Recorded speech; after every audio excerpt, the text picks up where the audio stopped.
High বন্ধুরা, আশা করি তোমরা সবাই খুব ভালো আছো। তো দেখো, আজকে আমরা রাষ্ট্রপতি সম্বন্ধে জানবো।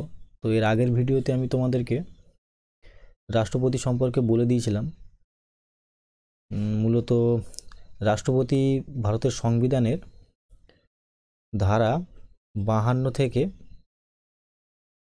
61 অবধি আসে এবং আরও অধ্যায় আরও ধারা আছে যেগুলো রাষ্ট্রপতির সঙ্গে সম্পর্কিত, সেগুলো আস্তে আস্তে জানবো। এবং আমি বলে দিয়েছিলাম যে এর পরের ভিডিওতে তোমাদেরকে রাষ্ট্রপতির নির্বাচন সম্পর্কে বলবো। তো আজকের ভিডিওর মূল বিষয় হচ্ছে যে কিভাবে রাষ্ট্রপতির নির্বাচন বা ভোট হয় এবং রাষ্ট্রপতি কিভাবে নির্বাচিত হয়। তার আগে এর আগের পার্টের ভিডিওটা তোমরা যারা দেখোনি তারা অবশ্যই দেখে নেবে। ওটা দেখে নিয়ে এটা দেখলে অনেক বেশি বুঝতে পারবে, তোমাদেরই অনেক সুবিধা হবে। তো চলো আজকে আমরা রাষ্ট্রপতির যে ভোট হয় তার প্রসেসটা আগে দেখে নিই।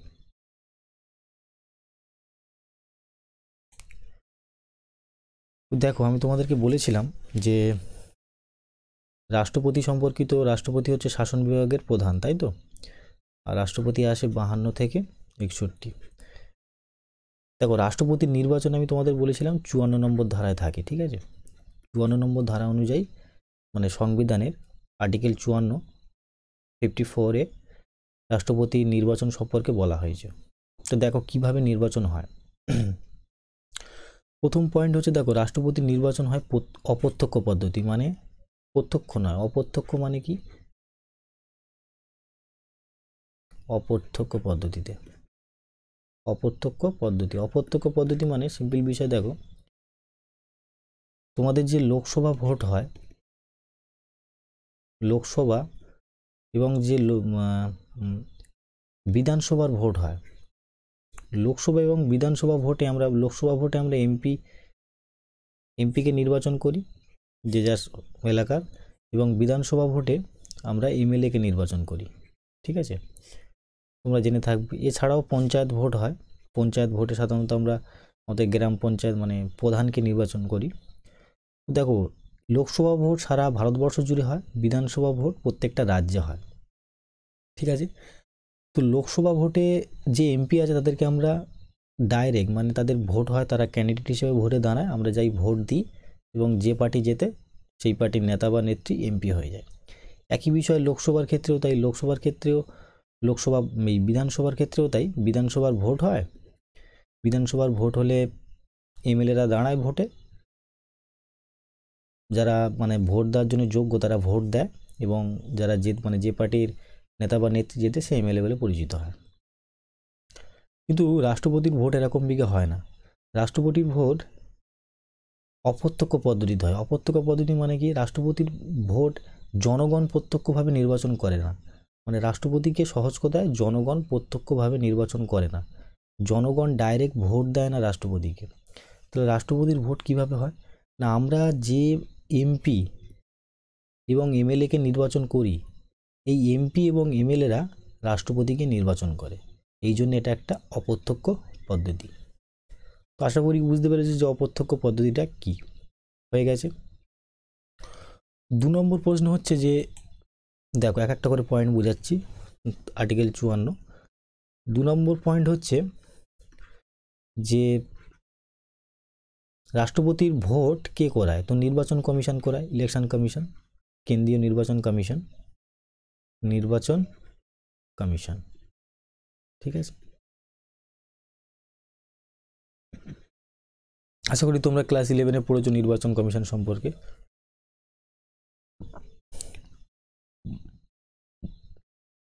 দেখো, এবার 3 নম্বর পয়েন্ট হচ্ছে, এটা সব থেকে গুরুত্বপূর্ণ, যে রাষ্ট্রপতির ভোটের জন্য নির্বাচক মণ্ডল থাকে, ঠিক আছে। কি বললাম? নির্বাচক মণ্ডল মানে কি? যারা রাষ্ট্রপতিকে ভোট দেবে, ঠিক আছে। এখন তো জানলে যে জনগণ তো সাধারণত রাষ্ট্রপতিকে ভোট দেয় না। তো রাষ্ট্রপতিকে যারা যারা ভোট দেয় তাদের সব সদস্যকে নিয়ে বলা হয় নির্বাচক মণ্ডল বা ইলেকটোরাল কলেজ, ঠিক আছে। এখন প্রশ্ন হচ্ছে নির্বাচক মণ্ডল বা কারা কারা রাষ্ট্রপতির ভোটে অংশগ্রহণ করে, ঠিক আছে। এখানে খুব খুব মনোযোগ দিয়ে দেখবে, না হলে বুঝতে পারবে না। তোমরা জানো যে ভারতবর্ষের জন্য, একটা দেশের জন্য সংসদ থাকে, সংসদ বা পার্লামেন্ট থাকে, সংসদ বা পার্লামেন্ট। ওকে, একই বিষয় প্রত্যেকটা রাজ্যে বিধানমণ্ডল থাকে। ঠিক আছে, প্রত্যেকটা রাজ্যে কি থাকে? বিধানমণ্ডল থাকে। ওকে, এবার জানো যে তোমরা যে যে সংসদ থাকে বা পার্লামেন্টে থাকে, পার্লামেন্টের 3টে অংশ থাকে। একই বিষয় বিধানমণ্ডল এরও 3টে অংশ থাকে। ঠিক আছে, তো সংসদ বা পার্লামেন্টের কি কি অংশ থাকে? এক হচ্ছে লোকসভা, লোকসভা। 2 নম্বর হচ্ছে রাজ্যসভা, আর 3 নম্বর হচ্ছে রাষ্ট্রপতি। তোমরা নিশ্চয়ই জানো। যদি এখানে কারোর বুঝতে অসুবিধা হয় তাহলে এর আগের যে অধ্যায় ছিল মানে সরকারের বিভিন্ন বিভাগসমূহ, ওই অধ্যায়টা অবশ্যই দেখবে, তাতে পার্লামেন্ট সম্পর্কে, বিধানমণ্ডল সম্পর্কে বলে দেওয়া আছে, যদি এখানে বুঝতে অসুবিধা হয়।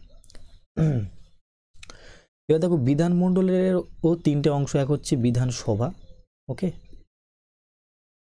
বিধানসভা আছে, এখানে আছে বিধান পরিষদ, আর 3 নম্বর পয়েন্ট হচ্ছে রাজ্যপাল। রাজ্যপাল এই হচ্ছে তো মানে আমাদের দেশের মূলত মানে যে আইন বিভাগের স্ট্রাকচার, সেটা এই। পার্লামেন্ট বা সংসদ কি, বিধানমণ্ডল বা সংসদ কি, আসল করে তোমরা বুঝতে পারছো। এবার দেখো তোমরা জানো যে লোকসভাকে বলা হয় নিম্নকক্ষ, রাজ্যসভাকে বলা হয় উচ্চকক্ষ, তাই তো? লোকসভার বর্তমান মেম্বার সংখ্যা কত? 545। রাজ্যসভার বর্তমান মেম্বার সংখ্যা কত? 245। এবার তোমরা বলো রাষ্ট্রপতির ভোট হচ্ছে, তো রাষ্ট্রপতি তো মানে কোনোভাবেই এই ভোটে অংশগ্রহণ করবে না, তো এখানে ক্রস দিয়ে দিলাম যে রাষ্ট্রপতি এখানে ভোটে অংশগ্রহণ করবে না, কারণ রাষ্ট্রপতির ভোট হচ্ছে। 2 নম্বর হচ্ছে বিধানসভা। এবার দেখো বিধানসভার যে সদস্য হয় সেটা বিভিন্ন বিধানসভায় নির্বাচন মানে নির্ভর করে যে বিভিন্ন, তবে পশ্চিমবঙ্গের, যেহেতু আমরা মানে পশ্চিমবঙ্গে থাকি, তো পশ্চিমবঙ্গের হিসাব অনুযায়ী পশ্চিমবঙ্গের বিধানসভার বা এমএলএ এর সংখ্যা হচ্ছে তোমার 298। ওকে, ওকে, বিধান পরিষদ ইম্পর্টেন্ট। এগুলো কেন বলছি এক্ষুনি বুঝতে পারবে, যে সংসদ, বিধানমণ্ডল, এগুলো কেন বলছি এক্ষুনি বুঝতে পেরে যাবে। এবার দেখো বিধান পরিষদ প্রত্যেকটা রাজ্যে নেই, প্রত্যেকটা রাজ্যে বিধান পরিষদ নেই। তোমরা খুব ভালো করে জানো ভারতবর্ষের টোটাল 7খানা রাজ্য আছে যেখানে শুধুমাত্র বিধান পরিষদ আছে, আর বাদবাকি অন্য অন্য রাজ্যে বিধান পরিষদ নেই। আর 2 নম্বরে আছে রাজ্যপাল, রাজ্যপাল তো নেবে না। এবার দেখো এগুলো এই জন্য বললাম কেননা এরাই হচ্ছে নির্বাচক মণ্ডল, এদের দ্বারাই রাষ্ট্রপতি নির্বাচন হয়। ঠিক আছে, লোকসভা এবং রাজ্যসভার যারা এমপি মানে সদস্য হয় তাদেরকে এমপি বলা হয়। ঠিক আছে, একইভাবে বিধান পরিষদ এবং বিধানসভা সদস্যদের বলা হয় এমএলএ। ঠিক আছে, প্রত্যেকটা রাজ্যে থাকে এমএলএ। তো ভালো করে দেখো রাষ্ট্রপতির ভোটে মূলত কারা অংশগ্রহণ করছে? এক হচ্ছে এমপি। কোন কোন এমপি? না, ভারতীয় পার্লামেন্ট বা সংসদের লোকসভার সদস্য, রাজ্যসভার সদস্য।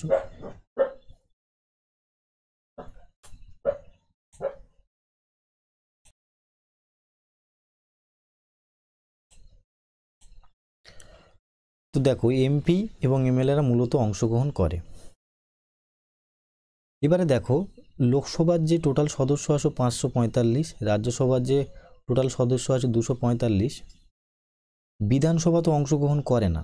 ঠিক আছে, কেন করে না তার কারণ নিশ্চয়ই বুঝতে পারছো, যে বিধানসভা সব রাজ্যে নেই। তো কি করে বিধানসভার কথা বললাম, সরি, বিধান পরিষদের সদস্যরা কি করে অংশগ্রহণ করবে? কেননা সব রাজ্যে বিধান পরিষদ নেই, শুধু কিন্তু প্রত্যেকটা রাজ্যে বিধানসভা আছে। তো ওই জন্য প্রত্যেকটা রাজ্যের বিধানসভার যে এমএলএরা থাকে তারা রাষ্ট্রপতির ভোটে অংশগ্রহণ করে। তো আশা করি এমনি বুঝে গেছো। এবার দেখো এর মধ্যে আর একটা জিনিস আছে সেটা বোঝার, এই যে লোকসভার যে সদস্য আছে 545খানা, এই 545খানা সদস্যর মধ্যে দুজন সদস্যকে মানে দুজন সদস্য হয় যারা অ্যাংলো ইন্ডিয়ান, দুজন সদস্যকে রাষ্ট্রপতি নির্বাচন করে, এই মনোনীত করে, নির্বাচন করে বলাটা ভুল হবে, মনোনীত করে। ঠিক আছে, তার মানে তারা জনগণের দ্বারা প্রত্যক্ষভাবে নির্বাচিত হয় না। ঠিক আছে, তো দুজন অ্যাংলো ইন্ডিয়ান লোকসভার যাদেরকে রাষ্ট্রপতি মনোনীত করে, ঠিক আছে, তারা রাষ্ট্রপতির ভোটে অংশগ্রহণ করে না। ঠিক আছে, বুঝতে পেরেছো নিশ্চয়ই। একই বিষয় দেখো রাজ্যসভায়। ঠিক আছে, রাজ্যসভাতে তাই 12 জন সদস্য আছে। ঠিক আছে, এখানে যদি কারোর গণ্ডগোল হয় তো আমি বলে দিচ্ছি, মনে রাখবে যে লোকসভার 2 জন সদস্যকে রাষ্ট্রপতি মনোনীত করে মানে এরা জনগণের দ্বারা নির্বাচিত হয় না। একই বিষয় রাজ্যসভায় তাই 12 জন আছে যাদেরকে রাষ্ট্রপতি কি করে মনোনীত করে, এরাও নির্বাচিত হয় না। তো এরাও কি করে ভোটে অংশগ্রহণ করে না রাষ্ট্রপতির ভোটে। কেন করে না? কেন দেখো, এই দুজনকে লোকসভার এবং রাজ্যসভার এই 12 জনকে যেহেতু রাষ্ট্রপতি মনোনীত করছে, তো রাষ্ট্রপতির ভোটে যদি তাদেরকে অংশগ্রহণ করতে দেয়া হয় তাহলে তারা একদম শিওর যে রাষ্ট্রপতিকেই ভোটটা দেবে। তো ওই জন্যে এদেরকে অংশগ্রহণ করতে দেওয়া হয় না। তো আশা করি এই অবধি বুঝতে অসুবিধা নেই। যদি অসুবিধা থাকে তাহলে কমেন্ট বক্সে জানাবে। ওকে, এরপরে দেখো, তাহলে আরেকবার আমি এটাকে সামারি করে দিই, দেখে নাও ভালো করে এখানে। তাহলে অংশ নেয় কারা কারা? অংশ নেয়, ঠিক আছে, আর অংশ নেয় না। ঠিক আছে, দেখো অংশ নেয় কে না, লোকসভা অংশ নেয়, লোকসভা। ওকে, লোকসভার মধ্যে দেখো 545 জন তো অংশগ্রহণ করে না, 545 জন অংশগ্রহণ করে না। ঠিক আছে, তার মধ্যে কজন? 545 জনের মধ্যে 2 জন বাদ যাবে, তাহলে 2 জন এখানে চলে গেল, যারা এই 545 জনের মধ্যে 2 জন অংশগ্রহণ করে না। ঠিক আছে, একই বিষয় রাজ্যসভাতে 245 জন সদস্য, তার মধ্যে কতজন অংশগ্রহণ করে না? 12 জন, যারা রাষ্ট্রপতি দ্বারা নির্বাচিত হয়। 2 নম্বর বিধানসভা অংশগ্রহণ করে। 3 নম্বর বিধান পরিষদ, এরা অংশগ্রহণ করে না। ঠিক আছে, তো আশা করি এইটুকু তো খুব ভালো করে বুঝতে পেরে গেছো যে কারা কারা রাষ্ট্রপতির ভোটে অংশগ্রহণ করে। 2 নম্বর আর একটা জিনিস আছে, তোমরা শুনেছো যে কেন্দ্রশাসিত অঞ্চল। কি শুনেছো? কেন্দ্রশাসিত অঞ্চল। ভারতে কেন্দ্রশাসিত অঞ্চল। দেখো আমি যখন ভিডিও বানাচ্ছি তখন ভারতের কেন্দ্রশাসিত অঞ্চলের সংখ্যা হচ্ছে 8। ওকে, তো 8টার মধ্যে ভালো করে দেখো, এই 8 কেন্দ্রশাসিত অঞ্চল যদি না জানো বলে দিচ্ছি। কেন্দ্রশাসিত অঞ্চল সেই সব অঞ্চল যেগুলো ডাইরেক্টলি কেন্দ্র সরকার মানে কেন্দ্রীয় সরকার পরিচালনা করে, সেখানে কোনো রাজ্য সরকার নেই। তো এই 8টার মধ্যে 3টে এমন কেন্দ্রশাসিত অঞ্চল আছে। কি বললাম? এই 8টা কেন্দ্রশাসিত অঞ্চলের মধ্যে 3টে কেন্দ্রশাসিত অঞ্চল এমন আছে যাদের বিধানসভা আছে। ঠিক আছে, বিধানসভা আছে। কি কি সেই? তো এক হচ্ছে জম্মু কাশ্মীর। ঠিক আছে,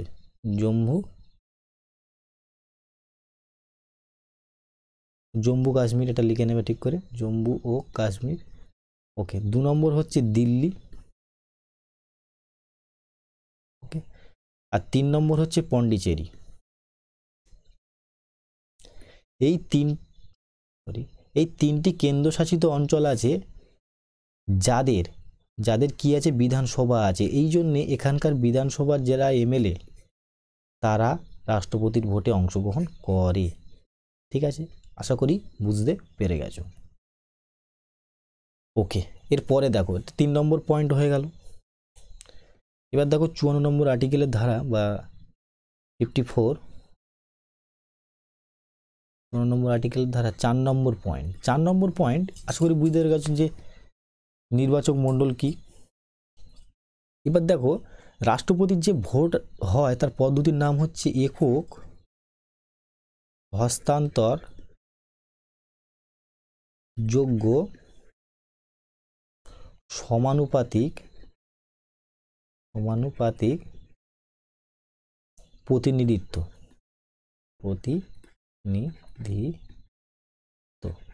ঠিক আছে, এইটা হচ্ছে রাষ্ট্রপতি ভোটের পদ্ধতির নাম। চলো এবারে এই পদ্ধতিটা ভালো করে বুঝি, কারণ এখানে অনেক কনফিউশন হবে। সবার প্রথম একটা একটা করে ভেঙে বোঝার চেষ্টা করো। প্রথম দেখো, এখানে আমরা এত বড় মানে পদ্ধতির নাম দুভাগে ভাগ করে নিচ্ছি। এক হচ্ছে একক হস্তান্তরযোগ্য, এটাকে পরে বুঝবো। আগে সমানুপাতিক পদ্ধতিটা কি সেটা বুঝে নেওয়া যাবে, প্রেফারেবল প্রসেস। ওকে, তো আগে সমানুপাতিক পদ্ধতিটা কি দেখে নাও। সমানুপাতিক প্রতিনিধিত্ব বা পদ্ধতি যাই বলো না কেন, প্রতিনিধিত্ব বা পদ্ধতি। ওকে, এবারে দেখো সিম্পল একটা এক্সাম্পল নিই, তাহলে পুরোপুরি বোঝা যাবে বিষয়টা। ধরো রাষ্ট্রপতির ভোটে ক, খ এবং গ এই তিনজনে অংশগ্রহণ করেছে, মানে রাষ্ট্রপতির ভোটে তিনজন ক্যান্ডিডেট আছে, একজনের নাম ক, একজনের নাম খ এবং একজনের নাম গ। ঠিক আছে, এবারে ধরো কোনো একজন এমএলএ বা এমপিরা ভোট দেয়, তো রাষ্ট্রপতিকে কি বুঝলে ইলেকটোরাল কলেজ যে আছে মানে নির্বাচন মণ্ডলী আছে সেখানকার সদস্যরাই ভোট দেবে। এবার ধরো কোনো একজন এমএলএ বা এমপি ভোট দিতে এলো, সে ভোট দিল খকে। কাকে ভোট দিল? খকে। আচ্ছা একটা কথা বলে নিই তার আগে, এর আগে ভালো করে দেখো সমানুপাতিক পদ্ধতির আগে লোকসভা বা বিধানসভা ভোটে ভোট কিরম বিঘা হয় সেটা ভালো করে শোনো। লোকসভা ভোটে দুজন তিনজন যতজন পার্টি থাকে তারা ক্যান্ডিডেট দাঁড় করায়। এবার দুজন বা তিনজন ক্যান্ডিডেটের মধ্যে আমাদেরকে একজন, শুধুমাত্র একজন, একটাই ক্যান্ডিডেটকে চুজ করতে হয়। ঠিক আছে, ধরো বিজেপি, কোথায় বলছি, বিজেপি আর কংগ্রেস, ঠিক আছে, এই দুজন পার্টির মধ্যে ধরো আমি ভোট দিচ্ছি, ঠিক আছে, আমি ভোট দিচ্ছি, তো আমি ধরলাম বলছি কিছু, মানে মনে করো না আমি ধরো বিজেপিকে ভোট দিলাম, কংগ্রেসকে ভোট দিলাম না, তো আমি কিভাবে ভোটটা দেবো? আমি বিজেপির যে ক্যান্ডিডেট তাকে জাস্ট ভোটটা দেবো আর চলে আসবো। এটাকে বলা হয় সিঙ্গেল ব্যালেট ভোট, মানে যাকেই ইচ্ছা তাকেই শুধু ভোট দেবো আর অন্য কারোকে ভোট দেবো না। কিন্তু রাষ্ট্রপতির ভোটে এরকম হয় না, রাষ্ট্রপতির ভোটের প্রসেসটা একটু অন্যরকম। রাষ্ট্রপতিকে ধরো যাকে তোমার সব থেকে বেশি পছন্দ, কি বললাম দেখো ক, খ, প, খ আর গ এর মধ্যে যাকে ধরো আমি ভোট দিচ্ছি, ঠিক আছে, ক এবং খ এবং গকে, আমার সব থেকে বেশি পছন্দ খকে, আমি চাই ক, খ এবং গ এর মধ্যেই খই হোক রাষ্ট্রপতি। তো আমি এই খকে 1 নম্বর প্রেফারেবল দেবো, ঠিক আছে, 1 নম্বর প্রতিনিধিত্ব দেবো, 1 নম্বর প্রেফারেন্স দেবো। ঠিক আছে, এরপরে তুমি ধরো চলে আসো তো ভোট হবে না, ঠিক আছে, এর জন্য কী করতে হবে, তোমাকে তিনজনকেই ভোট দিতে হবে। যেমন লোকসভা এবং বিধানসভা ভোটে আমি একজনকে ভোট দিয়ে চলে আসছিলাম, তাতে সব মানে হয়ে যাচ্ছিল ভোট, কিন্তু রাষ্ট্রপতির ভোট এরকমটা হবে না, তিনজনকেই ভোট দিতে হবে। তো তিনজনের মধ্যে খকে আমি সব থেকে বেশি পছন্দ করি, ওই জন্য খকে আমি 1 নম্বরে রেখেছি প্রেফারেন্সে। 2 নম্বর আমি দেখা যাচ্ছে, আচ্ছা সিম্পল এক্সাম্পল নিচ্ছি, দেখো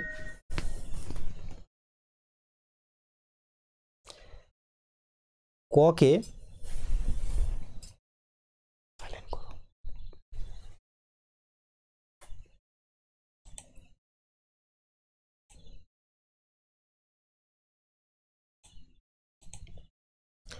দেখো, তো আমরা যদি ক এবং খ এবং গ এর মধ্যে আমি চাই যে ক ভোটে জিতুক বা ক রাষ্ট্রপতি হোক, তো আমি ককে 1 নম্বর প্রেফারেন্স দেবো।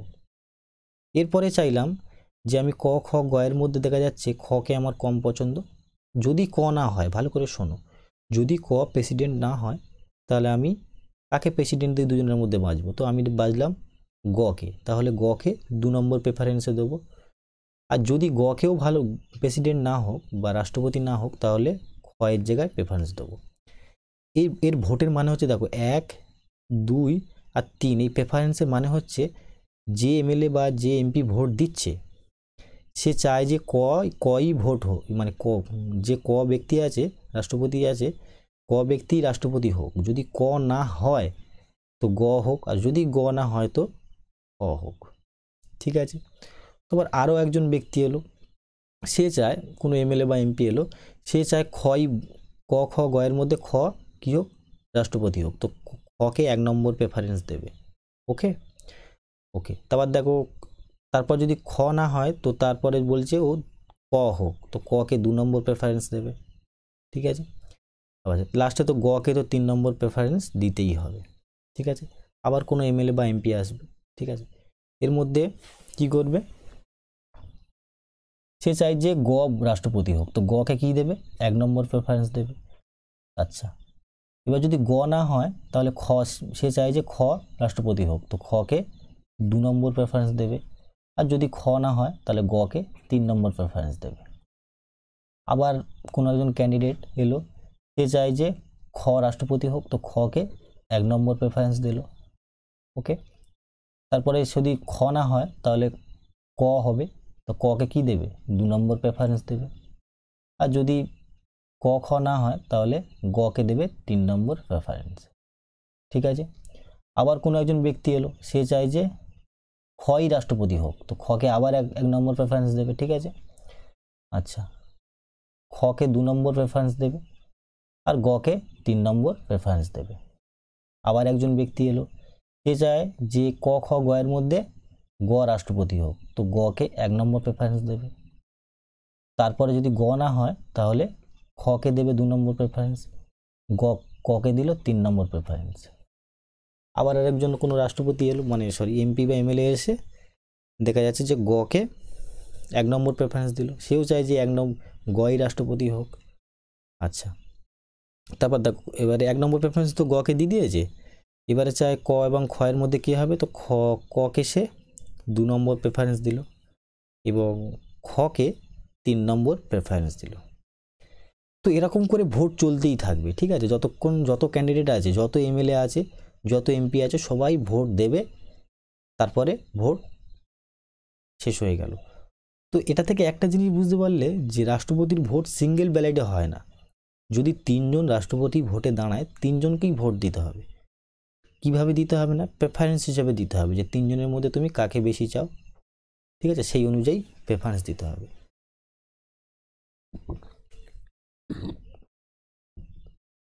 ওকে, এটা বুঝতে পেরেছো নিশ্চয়ই। এবারে দেখো যে এদের ভোট কিভাবে কাউন্ট হয়। ঠিক আছে, ধরো আমি এই কোটা ধরলাম যে এই কোটায় সদস্য আছে, এদের ভোট কাউন্ট করব। তো কিভাবে কাউন্ট করবো ভালো করে দেখো। সবার প্রথম পর্যায়ে ওকে, প্রথম পর্যায়ে দেখো, প্রথম পর্যায়ে কি করব ভালো করে দেখো। প্রথম পর্যায়ে আমার কাজ হচ্ছে যে আমি দেখব এই যে ক ক্যান্ডিডেট রাষ্ট্রপতি হিসাবে দাঁড়িয়েছে, এ কতবার 1 নম্বর প্রেফারেন্স পেয়েছে। কি বললাম? ক যে রাষ্ট্রপতি ভোটে দাঁড়িয়েছে, খ যে রাষ্ট্রপতি ভোটে দাঁড়িয়েছে, গ যে রাষ্ট্রপতি ভোটে দাঁড়িয়েছে, 3 জনকেই দেখব যে এরা কতবার করে 1 নম্বর প্রেফারেন্স পেয়েছে। তো দেখো ক একবারই পেয়েছে, একবারই কি পেয়েছে? প্রেফারেন্স পেয়েছে 1 নম্বর, তো এর জায়গায় 1 বসিয়ে দিলাম। ওকে, ক্ষয়ের দিকে যাই। ক্ষয়ের দেখা যাচ্ছে যে একবার পেলো, দুবার পেলো, 3 বার পেয়েছে। তাহলে খ কবার 1 নম্বর প্রেফারেন্স পেয়েছে? 3 বার, তো 3 বার লিখলাম। একইভাবে গ দেখতে হবে যে কবার প্রেফারেন্স পেয়েছে। তো গ ধরো এই 1 বার, 2 বার আর 3 বার, তো গও কবার পেয়েছে? 3 বার পেয়েছে। ঠিক আছে, এটা বুঝতে পারছো প্রথম পর্যায়ের ভোট। এবার প্রথম পর্যায়ের ভোটে দেখো একজন মানে ইলেকশন কমিশন ইলেকশন থেকে বেরিয়ে গেছে। ঠিক আছে, কিভাবে দেখো, এই ক খ গ এর মধ্যে ক পেয়েছে 1 নম্বর প্রেফারেন্স কটা? একটা। ঠিক আছে, আর দুজন তিনটে করে পেয়েছে, তো এই দুজনের তো সেম। ঠিক আছে, তো ক এর ভোট বাদ হয়ে গেল, ক আর পরের ক্যান্ডিডেট দ্বিতীয় পর্যায়ে যাবে না। এবার দেখো দ্বিতীয় পর্যায়ের গণনা শুরু হবে। দ্বিতীয় পর্যায়ের গণনা কিভাবে হবে? এখানে লিখবো, আমি লিখলাম সেকেন্ড পর্যায় বা দ্বিতীয় পর্যায়, যা বলতে পারো। সেকেন্ড পর্যায়ে মোস্ট ইম্পর্টেন্ট, দেখো দুজন ক্যান্ডিডেট দাঁড়িয়ে আছে। ঠিক আছে, খ আর গ দাঁড়িয়ে আছে, এখানে দাগ মেরে দিলাম, খ এবং গ দাঁড়িয়ে আছে। এবার দেখবো ভালো করে দেখো, 1 নম্বর প্রেফারেন্স আমাদের গোনা হয়ে গেছে। এবার দেখবো 2 নম্বর প্রেফারেন্স ও খ এবং গ কতবার পেয়েছে। দেখো খ পেয়েছে 2 নম্বর প্রেফারেন্স একবার, 2 বার। আচ্ছা, আমি গোল চিহ্ন দিই, নাহলে কনফিউজ হয়ে যাবে। গোল চিহ্ন। দেখো খ কবার পেয়েছে 2 নম্বর প্রেফারেন্স? 2টো। ওকে, গ কবার 2 নম্বর প্রেফারেন্স পেয়েছে? একটা। আর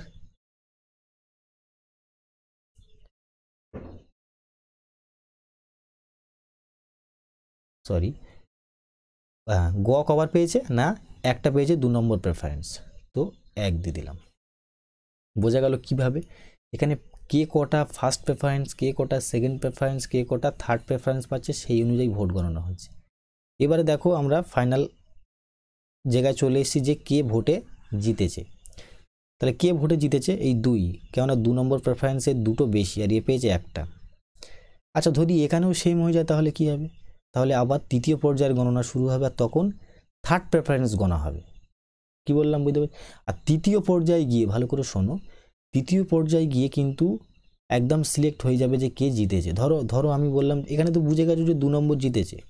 ধরো আমি কোথায় বললাম গিয়ে যে এখানে খ আর গ দুজনেই, এটা ধরলাম যে দুজনেই কি পেয়েছে না, মানে 2 নম্বর প্রেফারেন্স পেয়েছে 2টো। তাহলে এবারে কি হবে? 2টো তো সেম হয়ে গেছে, তাই না? এবার 3 নম্বর প্রেফারেন্স গোনা হবে এই খ এবং গ এর মধ্যে। দেখো এ 3 একবার পেয়েছে, এ 3 দুবার পেয়েছে, এ 3 দুবার, এই 3বার পেয়েছে। তাহলে 3 নম্বর প্রেফারেন্স কটা আছে? 3বার। এখানে 3 নম্বর প্রেফারেন্স 1বার, আর এই 3 নম্বর প্রেফারেন্স 2বার। দেখো লাস্ট পর্যন্ত গিয়ে দেখা যাচ্ছে যে ফাইনাল অ্যান্সার চলে আসবে, যে এখানে দেখা গেল যে 3 নম্বর প্রেফারেন্স কে হচ্ছে 3বার, কে না গ। তাহলে গ হয়ে যাবে রাষ্ট্রপতি। তো আশা করি বুঝতে পেরেছো কীভাবে হবে, প্রেফারেন্স অনুযায়ী গণনা হবে। এবার এখানে একটা ইম্পর্টেন্ট নোট দেখো, যতজন ক্যান্ডিডেট হবে হাইয়েস্ট ততজনই মানে ততটা পর্যায়ই হতে পারে, এর বেশি পর্যায় হবে না। ধরো মানেটা কি? এখানে 3 জন ক্যান্ডিডেট আছে, মানে 3টে পর্যায় হবে, 3টে পর্যায়ের বেশি হবে না। 3টে পর্যায়ের মাথায় গিয়ে যতবারই সেম হোক না কেন, কে রাষ্ট্রপতি হবে সেটা নির্বাচিত হয়ে যাবে।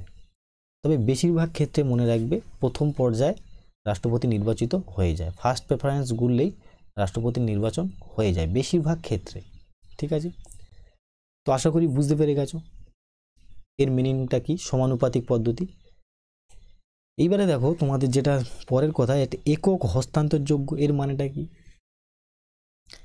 একক হস্তান্তরযোগ্য এর মানে হচ্ছে সিম্পল, যে ধরো এই এক্সাম্পলই দেখো, যে এই যে ফার্স্ট বারে ক মানে ভোট থেকে বাইরে চলে গেল, সেকেন্ড পর্যায়ে যখন হবে তখন কি করা হবে, এই কয়ের যে ভোট আছে সেই ভোটটাকে, কত ভোট পাবে, ঠিক আছে, মানে ধরো 2 লাখ ভোট পেয়েছে। কিভাবে 2 লাখ পায়, মানে এমএলএ এমপির ভোট কিভাবে বের করা হয় সেটা আমি বলবো। তো ক যে ভোট পাবে সেই ভোটটাকে খ এবং গ এর মধ্যে ভাগ করে দেওয়া হবে। কি বললাম বোঝা গেছে? ক যে ভোটটা পাবে সে তো আউট হয়ে গেছে, তো আউট হয়ে গেছে মানে ভোটের বাইরে চলে গেছে, যেহেতু প্রথমবারে হেরে গেছে। তো এ যে ভোটটা পাবে সেই ভোটটাকেই খ এবং গ এর মধ্যে ভাগ করে দেওয়া হবে। এটা হচ্ছে একক হস্তান্তরযোগ্য। তো একক হস্তান্তরযোগ্য সমানুপাতিক পদ্ধতি তোমরা বুঝতে পেরে গেছো, আশা করি কোনো গন্ডগোল নেই।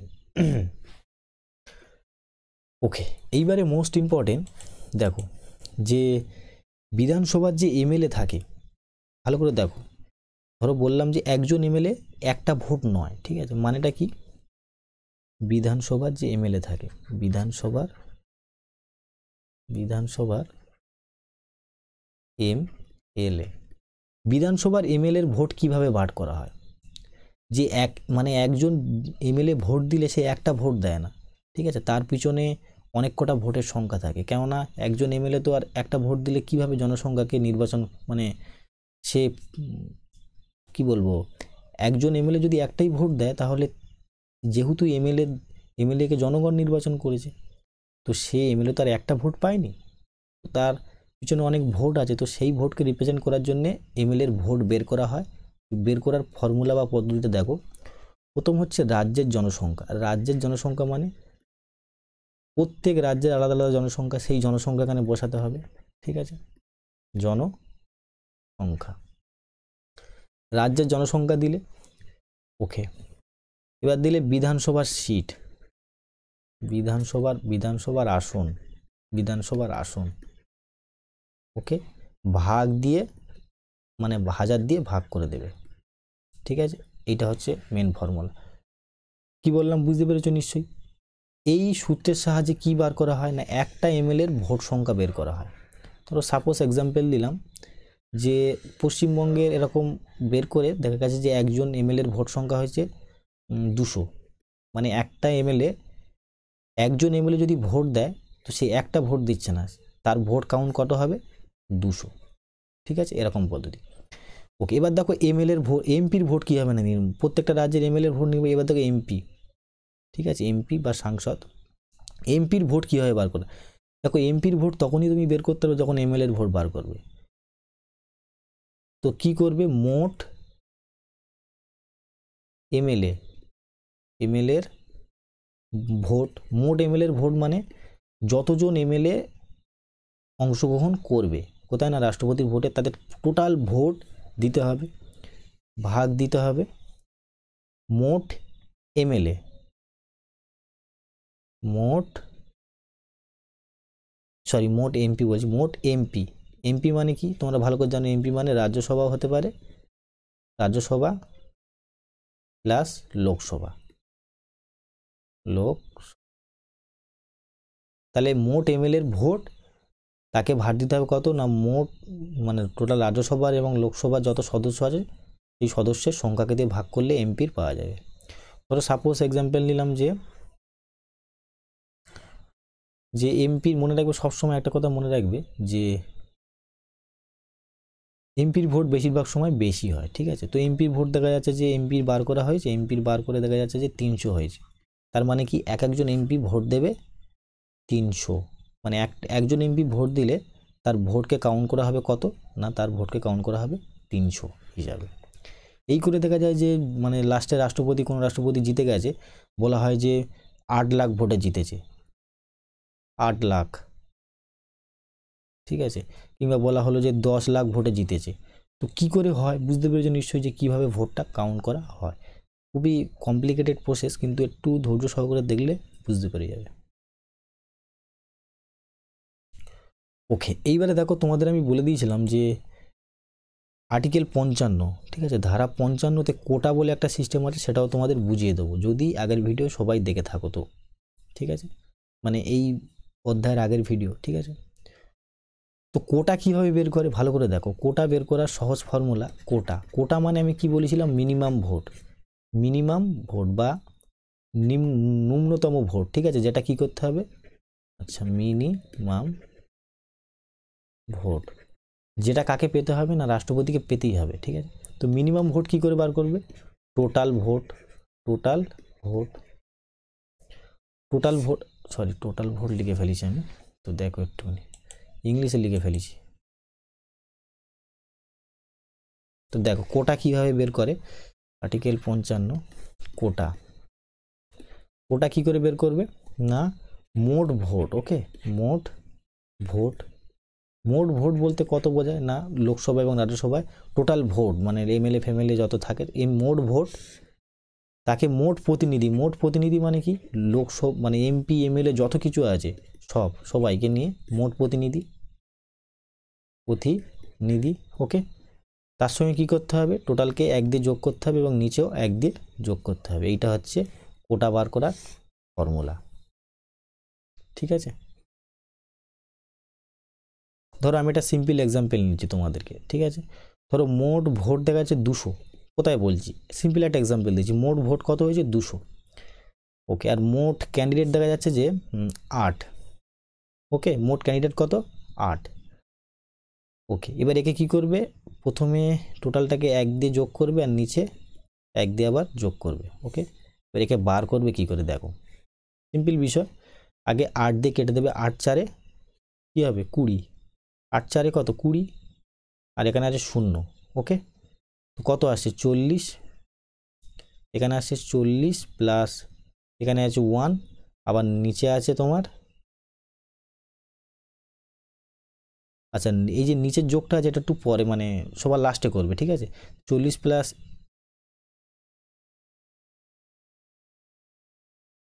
সরি আমারই ভুল হয়েছে, একটু দেখে নাও, এখানে হবে 5, ঠিক আছে, 8 প্লাস, আচ্ছা দেখো ভালো একটা উদাহরণ নিয়েছি দেখে নাও, ধরো এক্সাম্পল নিলাম এই 200কেই নিলাম, ওকে, 200কে নিয়ে আমি 4 জন নিলাম, ঠিক আছে, 1 প্লাস 1, এটাই সূত্র তো, দেখো